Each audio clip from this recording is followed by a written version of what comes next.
A biblical perspective on life, culture and current events. This is 2020 on Vision.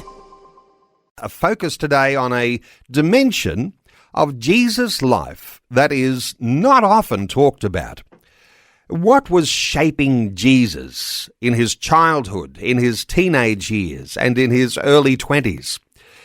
We do know that Jesus grew up at a time of deep social disturbance as the Jewish people struggled to come to terms with Roman occupation in the first century.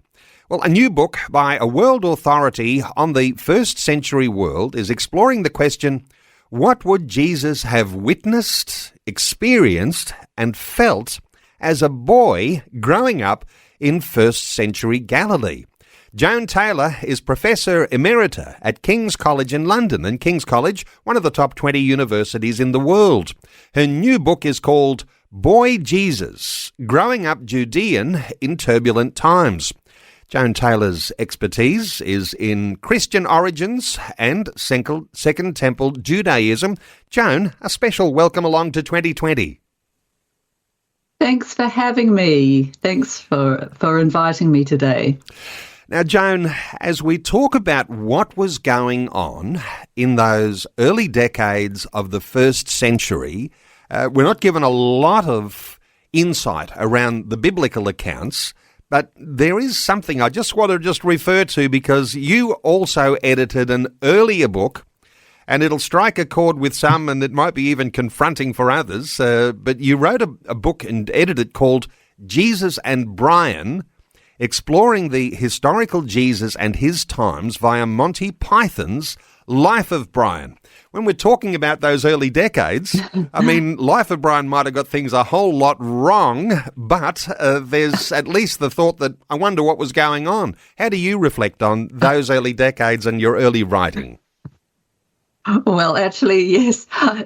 Good to bring that up. This book was the result of a conference that I organised in London, Jesus and Brian, with the involvement of the Pythons. John Cleese and Terry Jones were involved in the conference, and we had a great conversation with them. And I invited a lot of the leading historical Jesus scholars along to bounce off the film and reflect on the historical Jesus and his times, because in the field of historical Jesus studies, we often find ourselves referring to the life of Brian.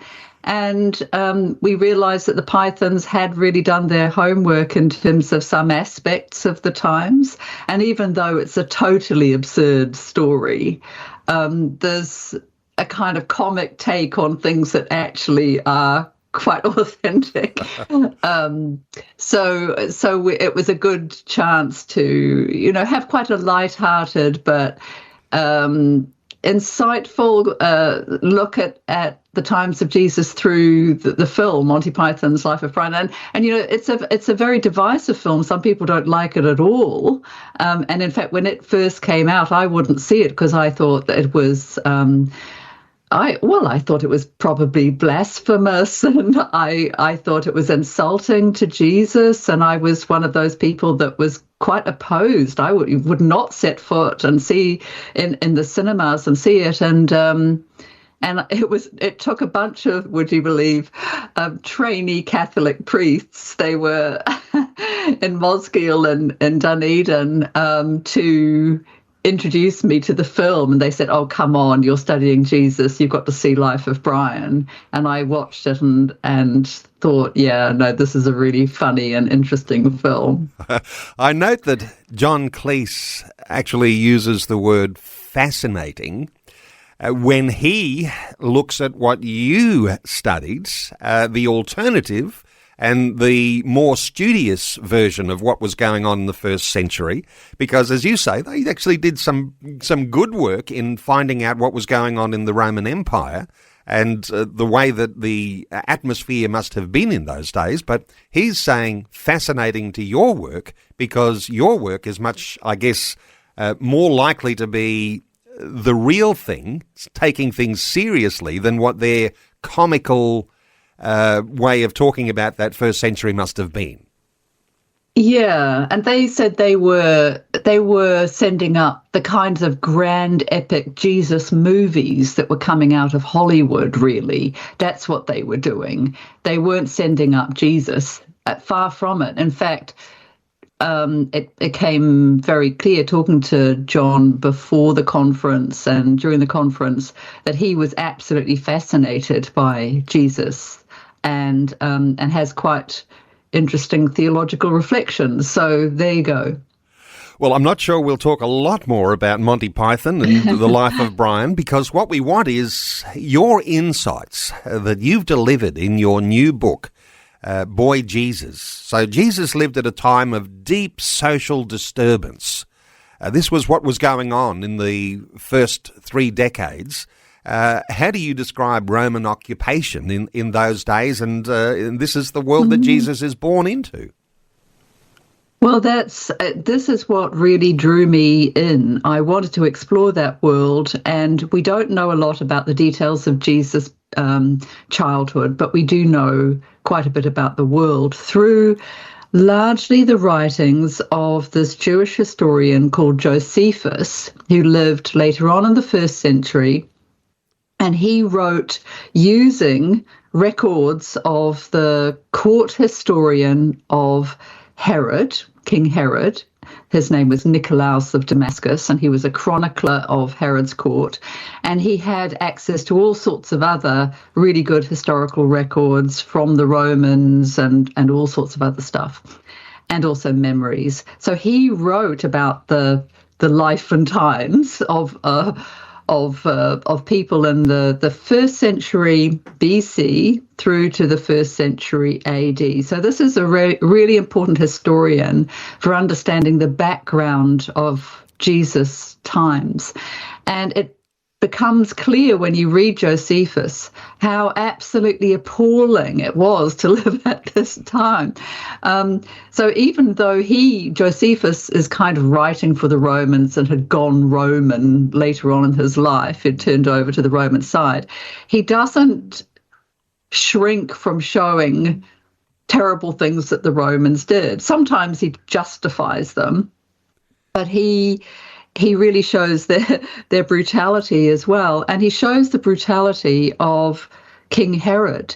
So King Herod was a Roman client king. When we think about the Judean rulers at that time, whether it's the Herodian dynasty, King Herod and his sons, or the Jewish high priests, you've got to remember they're all appointed by Rome. They're essentially Roman client rulers of a territory that Rome has captured, Judea, to be part of the Roman Empire. And the Romans just wouldn't accept any even whiff of insurrection or criticism, and they came down very, very hard and brutally on anyone who queried what they were doing. And some of the Jesus movies that we might think of, ones that might come to mind, sometimes don't reflect the brutality of the environment that Jesus was born into, that he was raised in. How do you describe, maybe if you've got an overarching idea about the Jesus movies that we might think of, thinking that things were nice, when you describe that control and that brutality, a lot of them got it wrong, didn't they? Well, yes, they did. And in a way, the Gospels themselves start to fear portraying the Romans too aggressively. And we can see that in the way Pontius Pilate, with each retelling in the Gospels, he kind of becomes nicer and nicer. So by the time you get to the Gospel of John, he's reflecting, what is truth? He's wanting to release Barabbas, and he's sort of on our side, because the gospel writers, even though they recognize that Pontius Pilate was the man who sent Jesus to his death, it was Pontius Pilate who condemned him to be crucified, the Roman governor. They, in the situation of the 1st century in Rome, Christians were very worried about being attacked by Romans. They were hauled in front of arenas. They were killed horribly by Romans who thought that they were up to no good. So in our Gospels themselves, there's already a lead in to sort of not be too nasty to the Romans in terms of their portrayal. And then in terms of our epic movies, the kind of movies that The Life of Brian was ridiculing, the Romans do come across often as quite sympathetic figures. And, Pontius Pilate is often presented as quite a decent man. But in the records that we have about Pontius Pilate, and it's not Josephus, it's another writer from the 1st century, Philo of Alexandria, who was writing really only a few years after Pontius Pilate was taken from office in Judea. He was characterized as the most abominably cruel governor of Judea, and he was removed from office by the Romans themselves because he was so awful. He was sent off to France in exile because he mismanaged things in Judea. And there's records in Josephus of terrible, brutal things that he did. So this idea that the Romans were, what have the Romans done for us again, with the Life of Brian, there's a sense that, they did okay in Judea. In fact, and if you look at the record, the historical record, they were extremely grim. So when we think of Jesus, the gospel accounts have Jesus as the baby in the manger. And really, we skip through a lot of his childhood and his teenage years. There's a little reference there, Jesus at the temple, and I think he was around about age 13 at that time, Jesus at the temple. But then we skip through right up to the beginning of his ministry. So there's a lot of unknowns in Jesus' life. And I'm wondering whether you think that the gospel writers, whether that was intentional, or whether they assumed that everybody of the day already knew how brutal the Romans were. But how do you account for the fact that there's not much detail of Jesus' boyhood and his teenage years and into his 20s in the Gospels? It's a really interesting question that the Gospels just shine the light on Jesus' adult life. The Gospels are very selective. They tell us what they think we need to know, the writers of those Gospels. So as a historian, we can ask different questions to the ones they present us with, but they're very concise. The Gospels are very concise about this is what's essential for you in terms of your faith, in terms of your belief. We're not giving the total picture. And the Gospel of Mark and the Gospel of John just start off with John the Baptist, Jesus with John the Baptist at the Jordan River, and it's like saying, okay, everything you need to know is Jesus comes to John at the Jordan River, and it goes from there, and that's all we're interested in. And it's true, Jesus' disciples, his 1st century disciples, will have known a whole lot more, but we're in an environment where people are expecting the transformation of the world happening very soon. The end of the present way of being in the world is just around the corner. So the Gospels are not written for people actually 2,000 years in the future who have all of these historical questions. They're directing people to understand things in a particular way, and Gospel of Mark is really designed to build up your faith and stand firm in the time of persecution. If you read Mark 13, that's what it's about. It's like, hold on, this transformation of the world is happening soon. But, you're going to be pulled up in front of courts of law. You're going to be suffering at this time. Stand firm. So if you remember that, they have choices that they make about what's really essential for those reading the gospel, about what they need to know for this present time. So yes, I think a lot is known by the gospel writers and they don't include it. A biblical perspective on life, culture, and current events. This is 2020 on Vision. And a conversation you can join into on 1800 316 316. Send us a text on 0447 488 316. Joan Taylor is our guest, Professor Emerita at King's College in London. Her new book is called Boy Jesus, Growing Up Judean in Turbulent Times. Joan, let me ask you about getting into the nitty-gritty, because when we understand even Jesus, when he was born, needing to be taken away to Egypt for his safety, the Roman laws that were in place already when Jesus is born in Bethlehem, creating that tension whereby there was a Jewish resistance to the Roman Empire. How do you describe the atmosphere of what was happening in that time? I think it all, the beginning of things is with the reign of Herod, King Herod, the Roman client ruler, who was appointed by the Roman Emperor Augustus to be king of the Judeans. And he was part Idumean, part Nabatean, Idumean father converted to Judaism, Nabatean Arab mother, and people didn't feel like he was really legitimate in terms of a Judean Jewish ruler.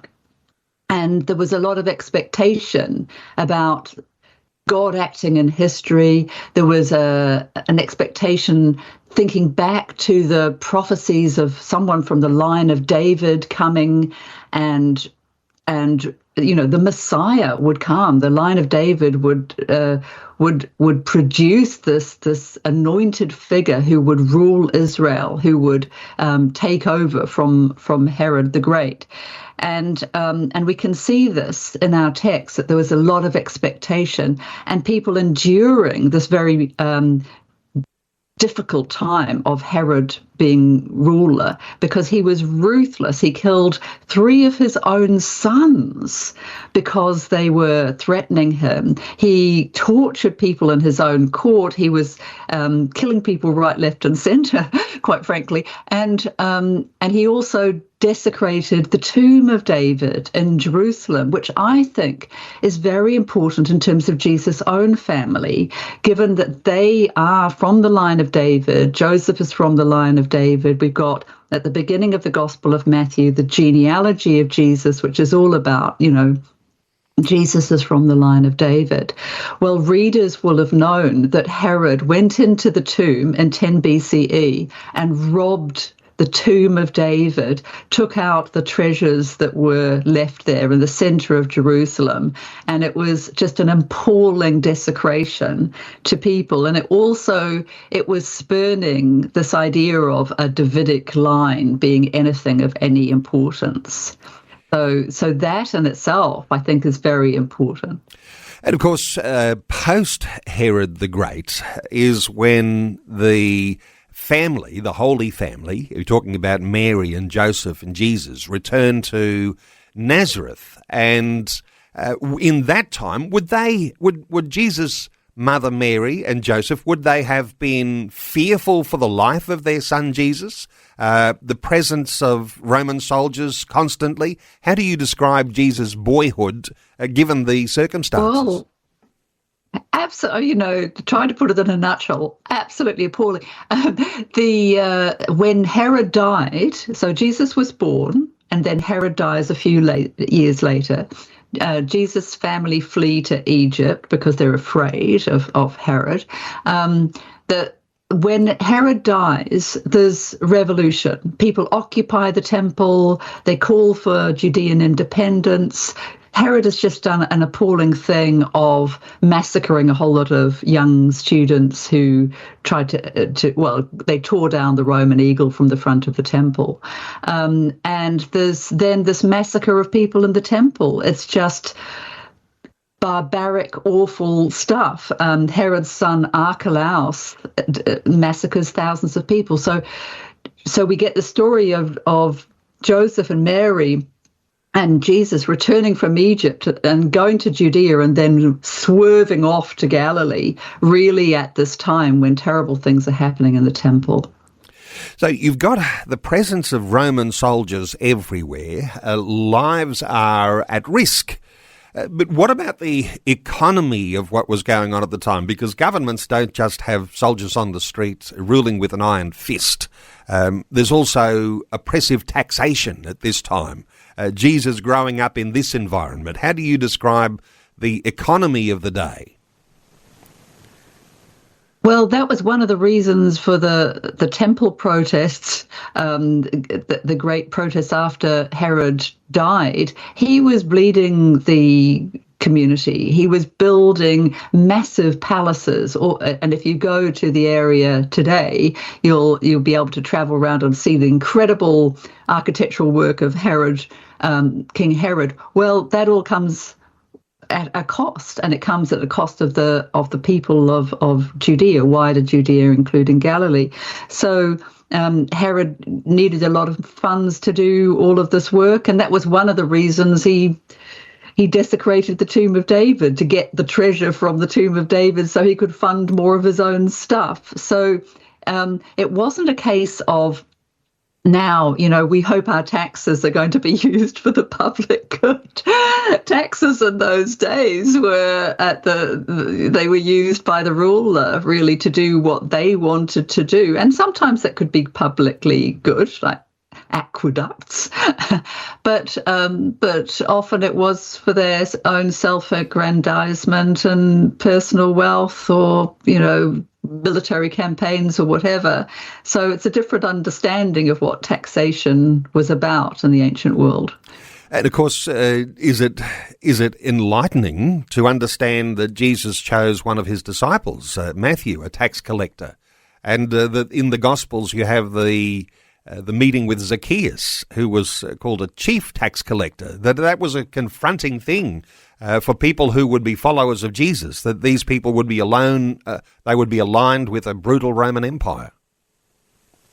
Well, they were aligned, yes, with the Roman client rulers, but more than that, it was kind of expected that tax collectors might cheat, and Zacchaeus basically owns up. And he's a wonderful example of repentance, that to do the right thing, you repay, you make things good. You don't just go, I'm okay, I believe in Jesus now. It's actually, he really says he's going to make things good and pay people back. I know there'll be listeners who will want to get a hold of your book. It's called Boy Jesus, Growing Up Judean in Turbulent Times. I did mention earlier books that you've written too, and some of those will be around the types of things that we're talking about, although your focus really is on Jesus and the effects on his life. But we did start our conversation about 45 minutes ago, and we were reflecting on Jesus and Brian, exploring the historical Jesus and his times via Monty Python's Life of Brian. What's one of your earlier books? You're also author of the book called Women Remembered, Jesus' Female Disciples. And you've probably written a whole lot more too, but I've just identified those. The one, though, we've been talking about today, Boy Jesus, Growing Up Judean in Turbulent Times. And for listeners, you can get a hold of the new book from online booksellers like Amazon. You can follow Joan on social media, on Facebook or on Blue Sky. Keep an eye out for those books. But Joan, we do have to just draw a little bit of we've just got to draw things to a close a little earlier, and my deepest apologies for that. But I want to thank you so much for taking some time to share your insights with listeners today on 2020. Thank you so much for having me. It's been great talking with you. Thanks for taking time to listen to this audio on demand from Vision Christian Media. To find out more about us, go to vision.org.au.